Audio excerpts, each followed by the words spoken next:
이런 제목으로 하나님의 말씀을 잠시 나누도록 하겠습니다.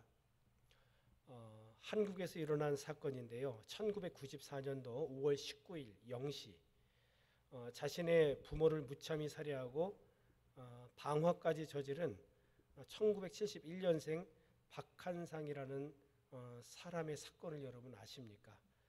그 당시 23살이었는데요.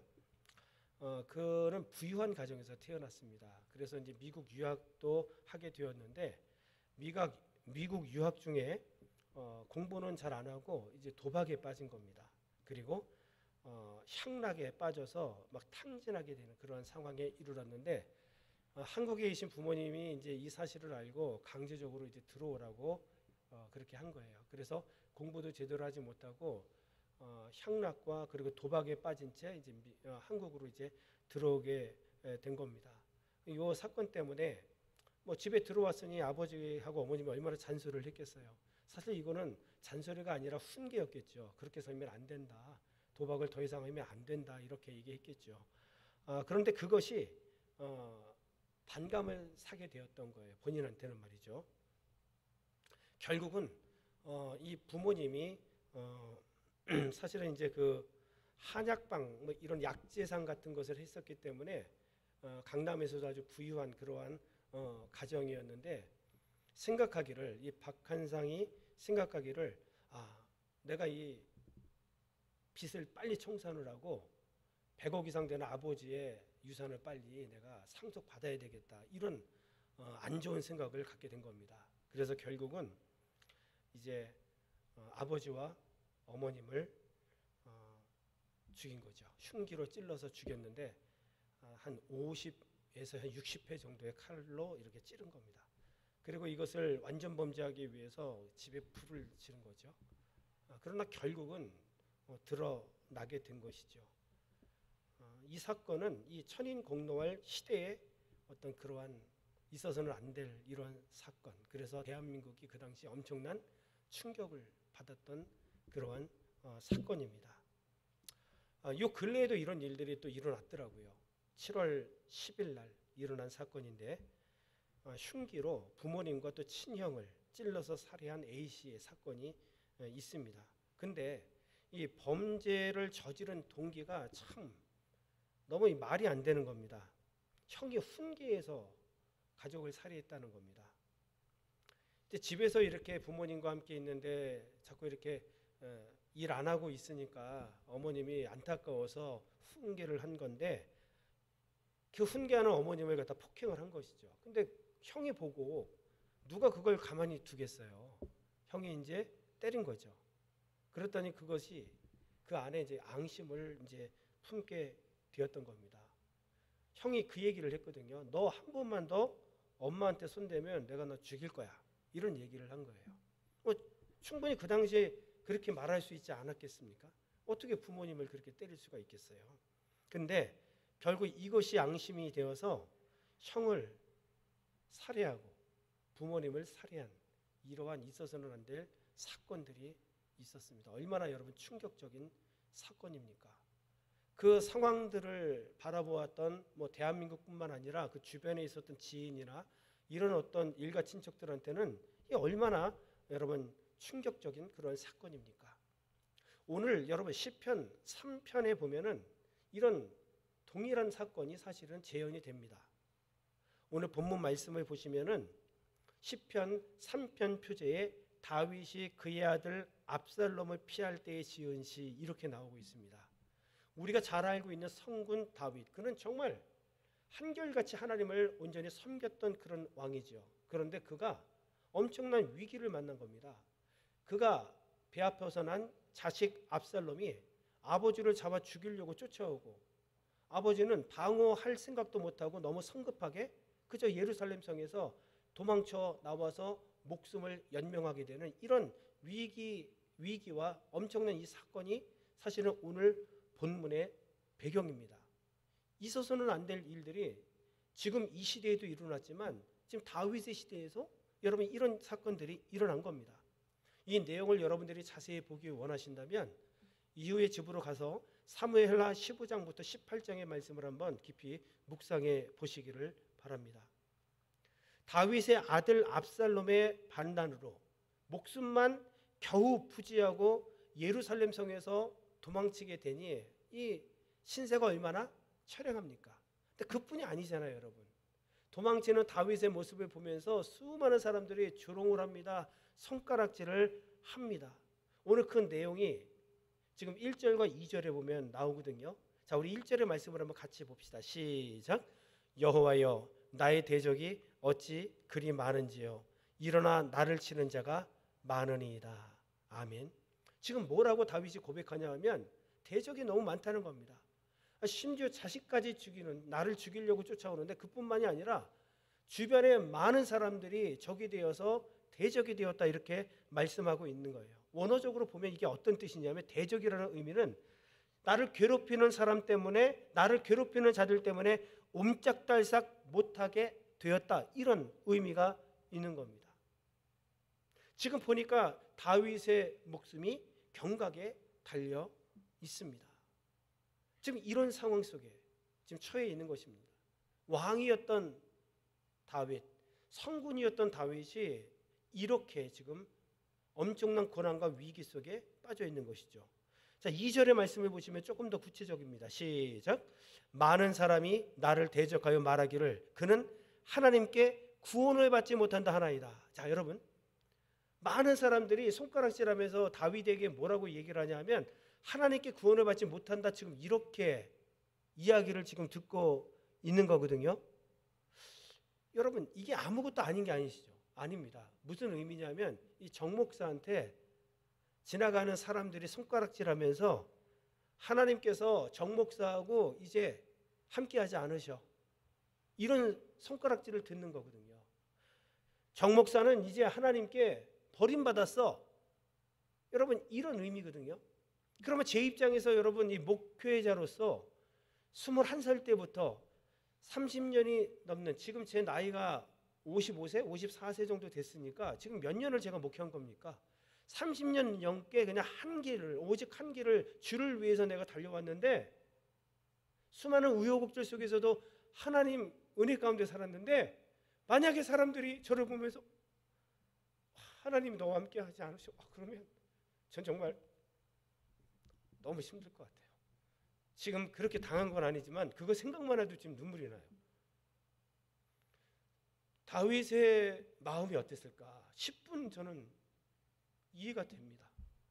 뭐 쫓겨다니고 죽을 위기에 처하고 막 그것도 너무 고통스럽지만 더 고통스러웠던 것은 그 이야기죠. 하나님이 더 이상 너와 함께하지 않아. 하나님이 너를 버렸어. 여러분, 이런 얘기를 들을 때에 아마 무너질 것 같아요. 절망이 되고 낙심이 될 수밖에 없는 그러한 고난과 역경과 위기를 지금 다윗이 만난 것입니다. 절체절명이라는 사자성어를 여러분 아시죠? 몸도 목숨도 끊어질 지경이라는 뜻이거든요. 지금 다윗이 꼭 절체절명의 고난의 위기에 지금 빠져 있는 것입니다. 한번 생각해 보세요. 내가 그런 고난과 고통을 당했다면, 내 자식이 나를 죽이려고 쫓아온다고 여러분 생각해 보십시오. 내가 배 아파서 눈에 넣어도 아프지 않는 자식이 나를 죽이려고 칼을 들고 지금 막 쫓아온다, 이런 생각을 여러분 한번 해보시면 살맛이 나겠냐고요. 여러분, 어떻게 반응하시겠습니까? 자, 그런데 놀라운 것은 여러분 3장 1절의 말씀을 다시 한번 보시죠. 같이 한번 읽어봅시다. 시작. 여호와여, 나의 대적이 어찌 그리 많은지요. 일어나 나를 치는 자가 많으니이다. 자, 누구한테 지금 고백하고 있습니까? 여호와여라고 말하면서 하나님께 그 악 상황 속에서도 기도하고 있는 다윗의 모습을 여기서 발견하게 됩니다. 지금 작금의 상황이, 지금 다윗이 당한 고난과 위기는 정말 기도할 만한 상황이 아니라 어쨌든지 살려고 몸부림치며 발버둥 쳐야 하는 그러한 상황 같은데, 그는 하나님께 여호와여 하면서 지금 나의 상황을 토로하고 있는 그러한 모습을 여기서 보게 됩니다. 여호와여, 야훼여. 여러분, 여호와 하나님은 어떤 뜻입니까? 스스로 계신 분, 이런 뜻입니다. 스스로 존재하신 분. 그러니까 우리 하나님은 피조물이 아니라는 것이죠. 알파와 오메가가 되셔서 처음부터 스스로 존재하신 분이 바로 그 하나님입니다. 그 하나님께 지금 부르짖어 기도하고 있는 것입니다. 그리고 이 여호와라고 하는 이름의 안에는 언약을 맺으시고 언약을 지키시는 하나님, 이런 의미가 있거든요. 하나님께서 다윗을 축복하셔서 다윗에게 영원한 하나님의 왕좌를 허락하셨잖아요. 그리고 다윗의 후손도 말씀하셨는데 그 약속을 기억하고 그 약속을 통해서 이루어 가시는 하나님께 오늘 이 절체절명의 위기 속에서 지금 기도하고 있는 다윗의 모습을 오늘 우리는 발견하게 되는 것입니다. 사랑하는 성도 여러분, 우리는 이런 상황을 만났다면 어떻게 반응하고 계십니까? 과연 나는 우리 하나님께 엎드려 부르짖어 기도할까요? 아니면 발등에 불 떨어졌으니까 이리저리 여기저기 바라보면서 무언가 해결책을 찾는 것은 아닐까요? 오늘 성경은 특별히 야고보서 5장 13절은 여러분 이렇게 말씀하고 있습니다. 같이 한번 읽습니다. 시작. 너희 중에 고난당하는 자가 있느냐? 그는 기도할 것이요. 즐거워하는 자가 있느냐? 그는 찬송할지니라. 아멘. 고난당하는 자는 어떻게 하라? 기도하라, 이렇게 말씀하고 있습니다. 혹 여러분 고난 속에 있으십니까? 오늘 말씀 의지해서 기도하는 성도가 되시기를 주의 이름으로 축원합니다. 여호와 하나님을 간절하게 부르시기를 주의 이름으로 간절히 축원합니다. 기도한다는 것은 무슨 의미입니까? 하나님을 의지한다는 뜻 아닙니까? 하나님께 맡긴다는 뜻 아닙니까? 그 고난과 절체절명의 위기를 내가 해결하려는 것이 아니라 하나님께 맡기는 겁니다. 하나님께 다 맡기고 주님만을 의지하면서 주께서 이 문제를 해결해 주기를 간구하는 것이 바로 여러분 기도다라는 사실을 우리는 깨닫게 되고, 그 다윗은 그 절체절명의 위기 속에서 그렇게 하나님을 간절히 부르짖고 있는 모습을 보게 됩니다. 우리는 여기서 여러분 하나님께 기도하는 다윗의 안목을 발견할 수 있어요. 여러분 안목은 굉장히 중요합니다. 내가 어떻게 보는가, 이 굉장히 중요하잖아요. 그런데 오늘 다윗의 모습을 보면 현실을 정확하게 직시합니다. 그리고 현실을 정확하게 바라보는 안목을 갖고 있었어요. 그리고 더 나아가서 여기서 머무른 것이 아니라 현실을 뛰어넘어서 신앙적인 안목을 가지고 지금 이 상황을 바라보고 있는 다윗의 모습을 우리는 발견하고 있는 것입니다. 현실을 파악해 보면서 정확하게 파악하면서 지금 이 상황은 내가 해결할 수 있는 상황이 아니야라고 판단을 내렸습니다. 그리고 그는 곧바로 하나님께 눈을 들어 주님을 향하고 있는 모습을 여기서 우리는 발견하고 되는 것이죠. 생각해 보십시오. 내가 당한 이 어려움 상황과 형편과 현실에 여러분 집중하게 되어지면 어떤 일이 벌어질까요? 지금 내가 만난 이 어려움, 이 극한 상황들이 두려움으로 다가올 수밖에 없다는 거예요. 그러니 문제 없는 자가 없지요. 고난 없는 사람이 없습니다. 그런데 중요한 것은 그 고난에 여러분들이 계속 집중하다 보면은 그 고난이 커져 버리는 것입니다. 그러면 힘들어지는 거예요. 오늘 여기서 우리가 발견할 수 있는 것은 그 현실을 뛰어넘는 신앙적인 안목, 다윗의 믿음의 안목을 여기서 우리는 바라봐야 한다는 겁니다. 우리가 그 고난 속에서 절체절명의 위기 속에서 하나님께 집중하고 하나님을 향하여 눈을 든다면 하나님께서는 이 원수의 공격을 산산히 부서뜨려 주시는 그 주님이신 것을 우리는 확신하게 된다는 것입니다. 그래서 기도는 다른 말로 하나님께 시선을 돌리는 것입니다. 기도는 하나님께 집중하는 것입니다. 여러분 이 사실이 얼마나 중요한지 몰라요.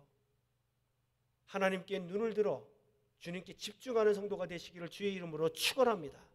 여러분 놀라운 일이 벌어지게 될 것입니다. 다윗은 보십시오. 하나님을 바라보면서 그의 삶이 정말 점점 변화되고 다윗이 어떤 믿음을 갖고 있는지 우리는 발견하게 됩니다. 3절 말씀을 한번 보시죠. 같이 한번 읽어봅시다. 시작. 여호와여, 주는 나의 방패시요 나의 영광이시요 나의 머리를 드시는 자이시니이다. 아멘. 다윗은 적어도 하나님을 어떻게 그는 신뢰하고 있었습니까? 하나님은 나의 방패십니다 라고 이야기하고 있습니다. 여러분, 이 방패의 역할을 다윗은 엄청나게 잘 알고 있었습니다. 왜냐하면 늘 항상 전쟁을 했던 왕이었기 때문에 그 전쟁 중에 적들의 화살을 막아내고 그 적들의 칼을 막아내는 이 방패의 역할이 얼마나 중요한지 다윗은 알았습니다. 그런데 그 다윗은 하나님을 나의 방패라고 지금 고백하고 있는 거예요. 그럼 무슨 의미입니까? 절체절명의 위기에서 우리 하나님께서는 나를 방어해 주시고 보호해 주시는 방패가 되시는 하나님이십니다라고 지금 그렇게 고백을 하고 있는 거예요. 이런 믿음을 가지고 지금 다윗은 기도했던 것입니다. 굉장히 여러분 힘든 상황이잖아요. 그럼에도 불구하고 방패 되신 하나님께 기도하고 있죠. 더 나아가서 나의 영광이신 하나님을 찬양하고 있죠. 우리 하나님은 장차 나에게 영광을 주실 분이십니다라는 믿음을 가지고 하나님께 지금 기도하고 있는 거예요. 우리는 이 기도를 배워야 합니다. 이 믿음을 우리는 배워야 합니다. 더 나아가서 나의 머리를 들어 올리시는 분, 더 구체적으로 말씀을 드리면 나의 머리를 높이 들어 올리시는 분이라고 지금 하나님을 그렇게 고백하고 있는 것입니다. 그러니까 적어도 다윗은 이 고난 속에서, 이 역경 속에서 내가 치욕을 당하고 있지만 우리 하나님께서 나의 신분과 나의 명예를 다시 회복시켜 주실 것을 믿고 지금 하나님께 기도하고 있음을 여기서 발견하게 되는 것이죠. 이런 확신을 가지고 지금 다윗은 절체절명의 위기 속에서 지금 하나님께 계속 기도하고 있는 것입니다. 자, 4절 말씀을 보십시오. 시작. 내가 나의 목소리로 여호와께 부르짖으니 그의 성산에서 응답하시는도다. 아멘. 목소리를 높여서 지금 간절하게 하나님 앞에 호소하는 다윗. 그는 어떤 확신을 가지고 있습니까? 하나님께서 나의 기도를 응답하실 것이다. 하나님께서 나의 지금 이 상황을 해결하여 주실 것이다 라고 하는 확실한 응답을 가지고 지금 간절함으로 기도하고 있다는 사실을 여러분 보게 되는 거예요. 오늘 저와 우리 성도님들은 오늘 주신 말씀을 통해서 다윗의 기도를 배우기를 원합니다. 고난의 때에 우리는 이렇게 기도해야 합니다. 기도하면 이렇게 응답해 주시는 하나님이신 것을 우리는 믿으며 주님께 나아가야 합니다. 자, 여러분들께 질문을 던지겠습니다. 요즘 나는 기도하며 하루를 살고 계십니까? 여러분, 하루의 시작을 어떻게 하고 계십니까? 하루의 마무리를 어떻게 하고 계십니까?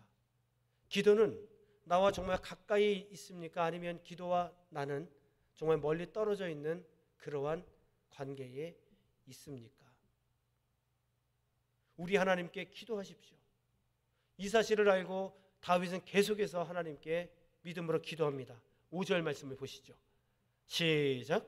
내가 누워 자고 깨었으니 여호와께서 나를 붙드심이로다. 아멘. 여러분, 이 시편 3편은 아침 찬송시로도 유명합니다. 그러니까 하루 일과를 시작하면서 부르는 찬송 기도시가 사실은 시편 3편입니다.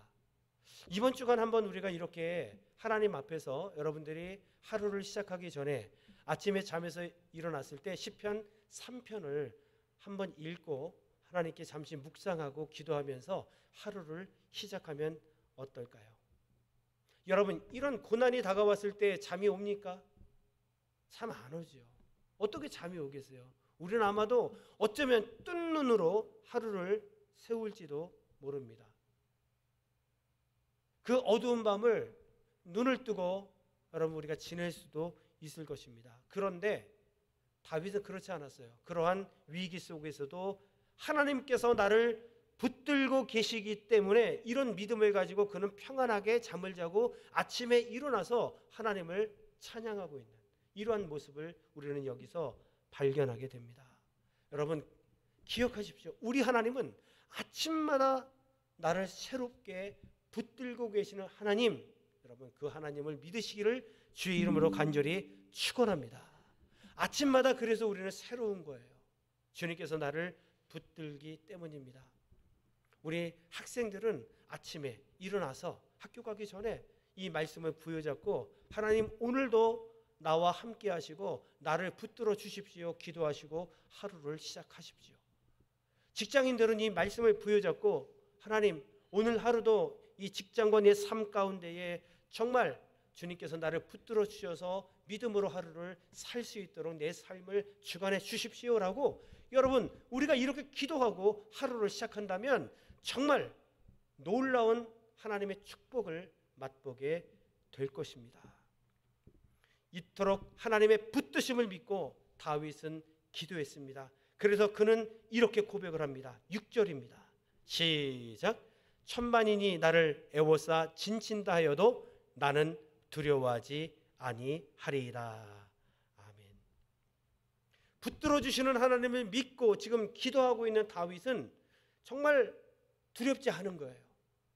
왜냐하면 하나님이 나의 백이 되시고 우리 하나님은 천만인이 나를 애워싸고 있을지라도 나를 그 속에서 건져주시고 나를 보호해 주시는 하나님이신 것을 믿었기 때문에 그는 이렇게 담대하게 그 상황 속에서도 하나님께 기도할 수 있었던 것입니다. 여러분 하나님의 방패는 어떤 방패입니까? 10,000,000명이 쏘는 화살도 문제없이 막아내는 방패가 바로 하나님의 방패인 거예요. 그 어떤 문제가 나를 물어뜯으려고 해도 우리 하나님의 방패가 나를 막아주신다고 오늘 성경은 말씀하고 있습니다. 여러분 하나님의 칼은 어떤 칼입니까? 10,000,000명의 군사들을 순식간에 베어버리는 그 칼이 바로 하나님의 칼. 그 하나님이 나와 함께 하시고 그 하나님이 나를 붙잡고 계시니 여러분 어떻게 우리가 두려워할 수 있겠냐고요. 왜 두려워합니까?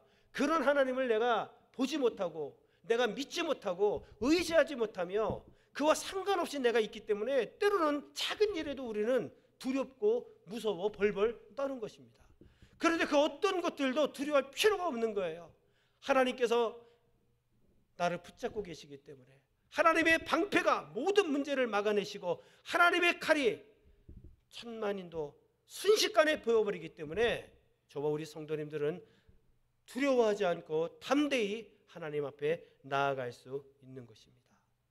여러분 초자연적인 하나님의 능력을 우리는 성경에서 너무 많이 보았습니다. 10가지 재앙을 통해서 그 강대국 여러분 애굽을 초토화시키는 하나님의 능력을 우리는 출애굽을 통해서 보았죠.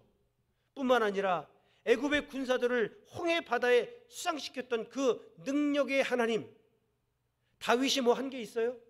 아니 모세가 뭐 한 게 있어요? 단지 하나님께서 주신 그 지팡이를 붙잡고 손을 올린 것밖에 없습니다. 그런데 하나님께서 홍해 바다를 가르셨고 그리고 안전하게 이스라엘 백성들로 하여금 그 홍해를 건너가게 하셨을 뿐만 아니라 뒤에서 쫓아오는 이 애국 군사들을 완전히 한 방에 수장시켜서 승리케 하셨던 그 하나님, 그분이 나를 붙잡고 계신데 우리가 왜 두려워하겠습니까? 여리고성을 고함만으로 무너뜨리신 분이 바로 누구십니까? 하나님이시죠. 말이 됩니까? 여리고성은 여러분 삼겹으로 되어 있는 아주 강력한 성입니다. 그런데 그저 와 하고 소리 질렀더니 고함 한 방에 그 성에 와르르 무너졌다는 사실. 이 전능하신 하나님께서 의로운 오른손으로 저와 우리 성도를 강하게 붙잡고 계신데 왜 우리가 두려워해야 합니까? 사랑하는 성도 여러분, 기도하셔야 됩니다. 그런 하나님을 의지하시고 우리는 아무것도 염려하지 말고 오직 모든 일에 기도와 간구로 감사함으로 하나님께 아뢰라. 바로 우리는 그저 하나님 앞에 기도하면 되는 것입니다. 우리 앞에 놓여있는 엄청난 사건들이 있습니까? 여러분 이 사건 앞에서 그 사건에 집중해서 두려워 떠는 자들이 아니라 그 사건보다 더 위대하시고 전능하신 우리 하나님을 의지해서 기도함으로 여러분 모든 상황들을 극복하고 승리하는 저와 여러분들이 되시기를 주의 이름으로 간절히 축원합니다. 결론을 내리겠습니다. 여러분, 군인들이 훈련하는 이유가 무엇입니까? 실제로 전쟁이 일어났을 때에 훈련을 항상 하고 있으면 전쟁이 나도 실질적으로 싸울 수 있기 때문에 그렇습니다. 쉬운 예로 든다면 다윗이 골리앗을 물맷돌로 쳐서 죽일 수 있었던 이유가 바로 뭔지 아세요? 그는 양을 치면서 끊임없이 그 양들을 물어뜯기 위해서 달려오는 늑대와 그리고 곰들과 더불어서 항상 훈련을 했기 때문에 부담 없이 하나님을 의지해서 결국 골리앗을 쓰러뜨릴 수 있었던 것입니다. 기도도 마찬가지입니다. 이번 한 주간, 이번 주부터 여러분 우리가 기도 훈련을 한번 하면 어떨까요? 오늘 이 아침에 하나님을 찬양하는 시편 3편을 우리가 읽고 그리고 잠시 말씀을 의지해서 기도하고 하루를 시작하는 것, 이것이 여러분 내 몸에 배인다면 엄청난 파워가 발생하게 될 것입니다. 학생은 학생대로, 그리고 직장인은 직장인대로, 또 주부는 가정에서 가정주부대로 하나님을 의지하고 하나님을 바라보고 또한 기도하는 이 훈련이 생활화된다면 우리는 이 엄청난 상황을 만나도 결국 다윗처럼 승리할 수 있을 것입니다. 아무쪼록 오늘 주신 말씀을 의지해서 여러분 두려워하는 자가 아니라 기도하는 자로 승리하는 저와 여러분들이 다 되시기를 주의 이름으로 간절히 축원을 드리겠습니다.